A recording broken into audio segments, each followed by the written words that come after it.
Crônicas do Amanhecer. Por Feijão Centro Espírita Allan Kardec. Balneário Gaivota, 4 de janeiro de 2019. Matando o Tabu da Morte, parte 03. Falar da morte está na moda. Em Bangkok foi inaugurado no início deste ano Kid Mai Cafe, que significa pense de forma distinta, que convida a experimentar de maneira distinta a ideia da morte. Este novo modelo de negócio, especificamente o Kid Mai, está causando furor. Não só porque todas as bebidas de seu menu têm nomes tão originais como incomodamente atrevidos, doença, último dia, envelhecendo, mas também porque no centro do estabelecimento há um caixão no qual os clientes podem entrar e se trancar na escuridão total. Quem conseguir ficar 10 minutos dentro ganha 10% desconto. A ideia foi do budista Vierano Tirojana Prapa. Longe de ser tenebrosa, sua iniciativa pretende ajudar a acabar com a dependência da mente e do corpo, já que, segundo seus ensinamentos, quando morremos, partimos sem nada. Além disso, de acordo com os ensinamentos budistas, quando um humano tem consciência de sua morte, procura fazer o bem. Esta é a primeira cafeteria como um espaço físico no qual você é convidado a ter consciência da morte. O conceito de tomar café e falar sobre nossa vida finita remonta a 2004, quando um antropólogo e sociólogo suíço chamado Bernard Cretas fundou o Café Mortel. A expansão global viria muito depois, com o movimento Deat Cafe, impulsionado em 2011 em Londres por outro budista, John Underwood, que morreu de leucemia no ano passado, aos 44 anos. Foi ele que criou o código de conduta para as reuniões periódicas, que devem ser guiadas sempre por um mediador voluntário. Nelas, enquanto os participantes bebem café e chá e comem doces, são convidados a interagir com desconhecidos para trocar ideias e sensações sobre a morte. Desde então, mais de 7.000 Deat Cafés foram abertos em 58 países ao redor do mundo, com mais de 70.000 participantes. Na Espanha já foram organizadas 110 sessões, por exemplo, no Wanda Café Optimista de Madrid, na Cafeteria 823 de Barcelona, no Lemon Rock de Granada, na Cafeteria Laico de Valência, na Universidade de Alicante, no El Hacedor de Charlas de La Coruna e na Confeitaria Mamia de Vitoria. Cada vez mais instituições e mais pessoas aderem à tendência de acabar com o tabu em torno da morte. Em Nova York foi criado o Art of Dying Institute, Instituto da Arte de Morrer, que organiza, entre outras atividades, conferências e cursos de formação sobre o assunto. O MoMA, por sua vez, dedicou em janeiro de 2017 seu 19º salão ao tema da morte na modernidade. E a Columbia University criou recentemente o Deat Lab, um centro de pesquisa interdisciplinar sobre o design da infraestrutura mortuária, comandado pela arquiteta e educadora Carla Rothstein, com o objetivo de refletir sobre como convivemos com a morte nas grandes cidades. Existe até um aplicativo, o Icroak, que envia citações sobre a morte 5 vezes ao dia, para promover a conscientização. O último item de todo este arsenal contra o tabu da morte é The Conversation Project, que também oferece kits em vários idiomas, incluindo português e espanhol, convidando as pessoas a refletir sobre como quer abordar sua própria morte. Quem disse medo, falemos da morte.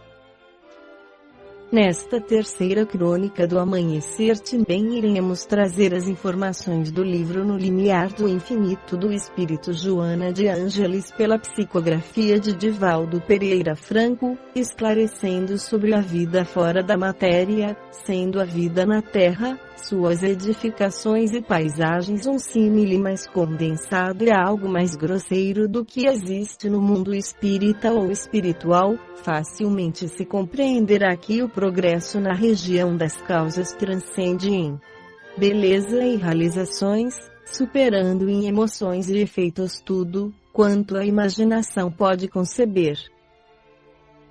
Desde os sítios mais grotescos e sombrios onde se ficham os núcleos de depuração compulsória para os que dilapidam, irresponsáveis, os preciosos dons da existência até aos altos círculos de felicidade nas vibrações circunvizinhas da Terra, há uma infinita variedade de vilas e cidades, círculos espirituais e postos de socorros onde vivem os que se vinculam ao planeta generoso que nos serve de berço e escola de progresso. Nos intervalos de uma para outra reencarnação, plasmados pelas mentes que as moldam no fluido universal, são populosos centros de vida em que o amor estua, verdadeiros céus para os que atuam nos ideias de enobrecimento, pousadas dos espíritos ditosos que promovem no orbe, quando reencarnados, o crescimento da cultura, das artes e das ciências.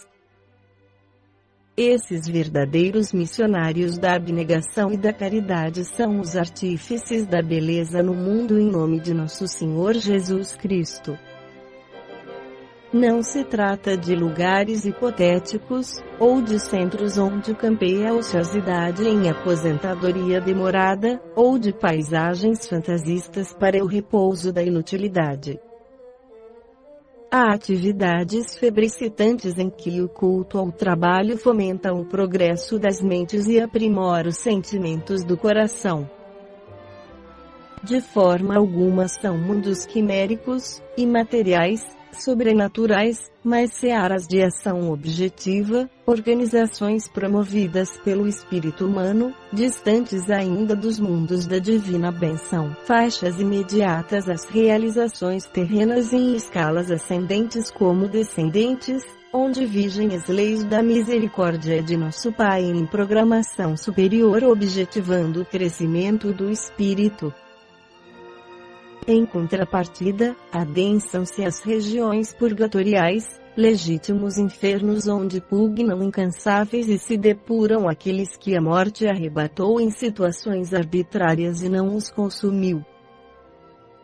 Ditas comunidades de sofredores em martírio salvador resultam da aglutinação das afinidades a que se ajustam os réprobos, nos conúbios de desespero, em 94 que as pesadas cargas vibratórias que aspiram e exteriorizam geram paisagens tristes e torpes a que se matam em decorrência das densas emanações venenosas de que se fazem responsáveis.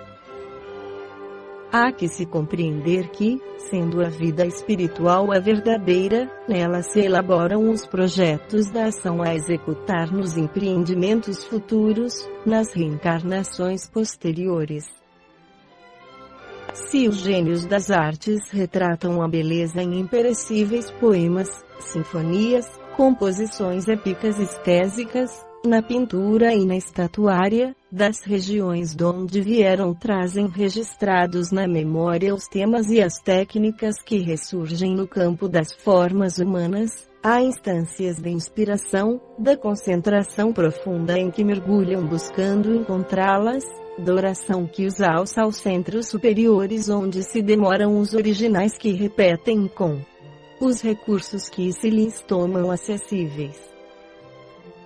Igualmente, os mensageiros da perturbação e do crime, os rufiões e sórdidos menestréis da vulgaridade, tanto quanto os promotores da imoralidade, da pornografia e da exacerbação da luxúria, da corrupção dos costumes, das alucinações perigosas, expressam no mundo dos contornos físicos as imagens íncitas na memória que trazem das estações insalubres em que estagiaram quando em reparação dos ignóbeis gravames perpetrados no mundo.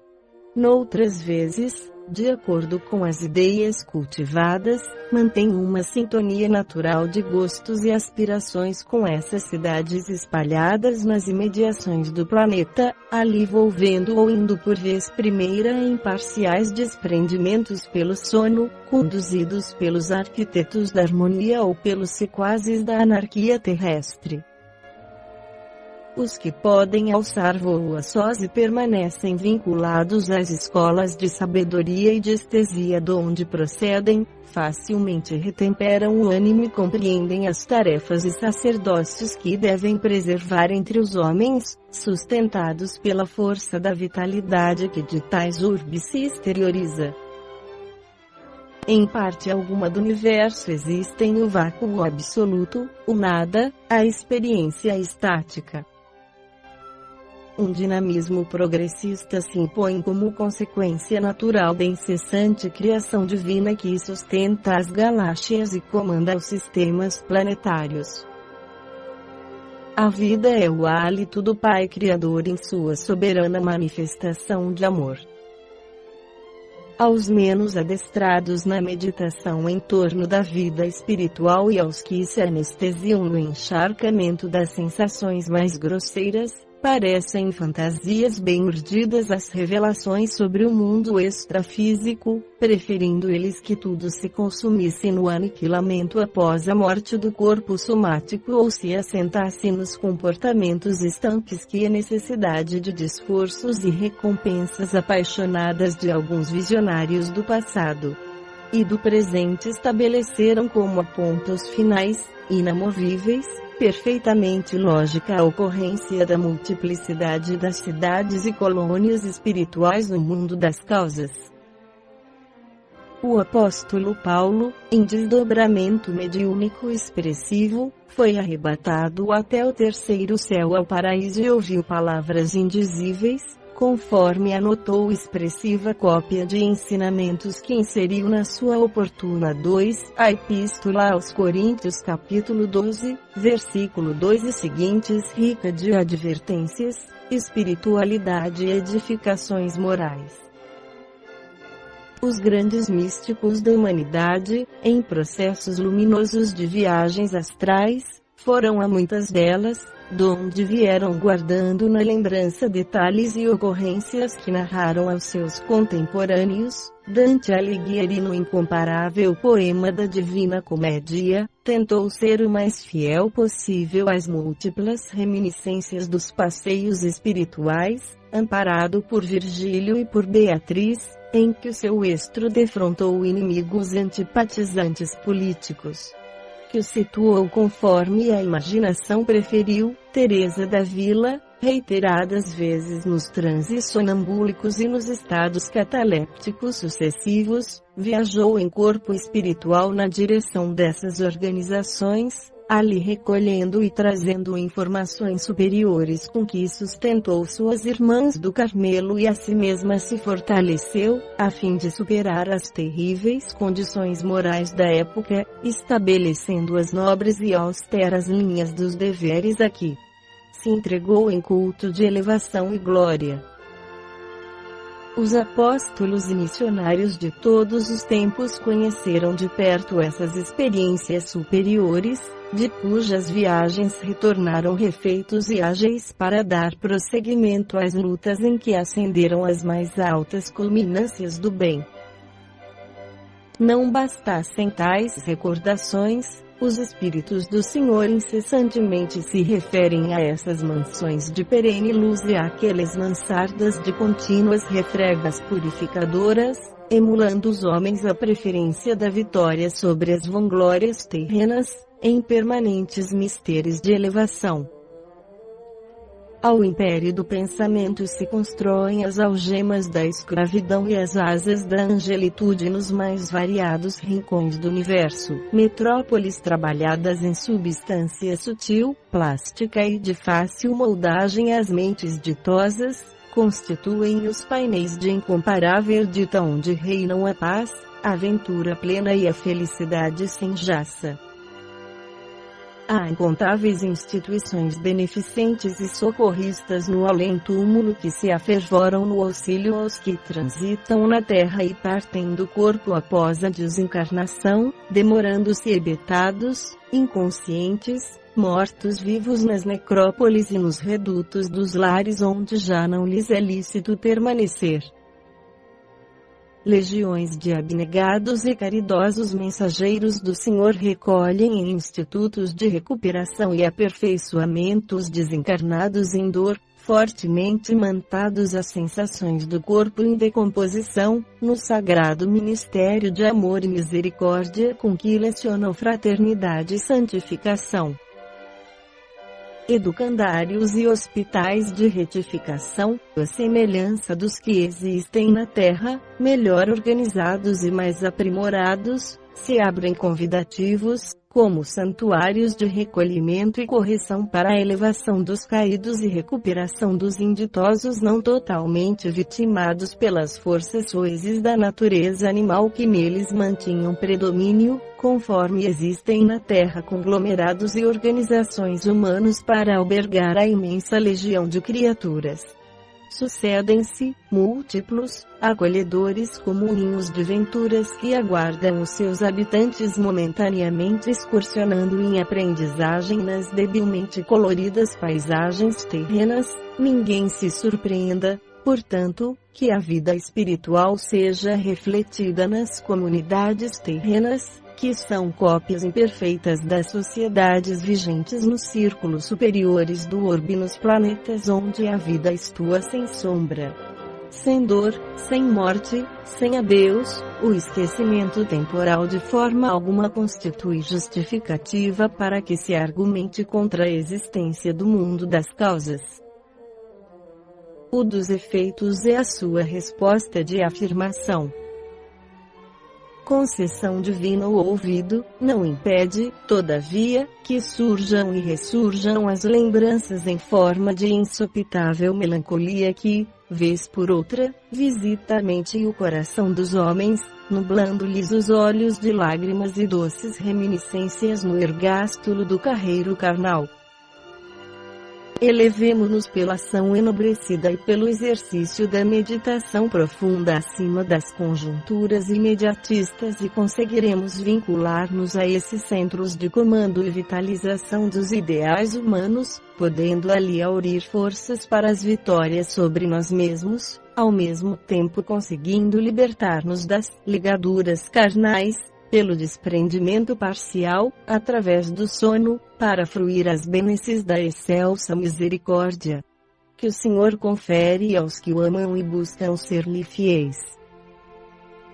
Diante dos painéis de sol ou de estrelas, frente aos jardins e pomares, perante as construções da arte, da beleza e da ciência, alonguemos o pensamento e procuremos registrar os nobres sinais de elevada estesia dessas paragens de felicidade, antegozando o futuro e considerando que, se o homem imperfeito e endividado pode edificar e gozar desde já tanta harmonia, o que esperará aquele que após a tarefa cumprida no mundo retornar ao país de misericórdia e amor de onde veio?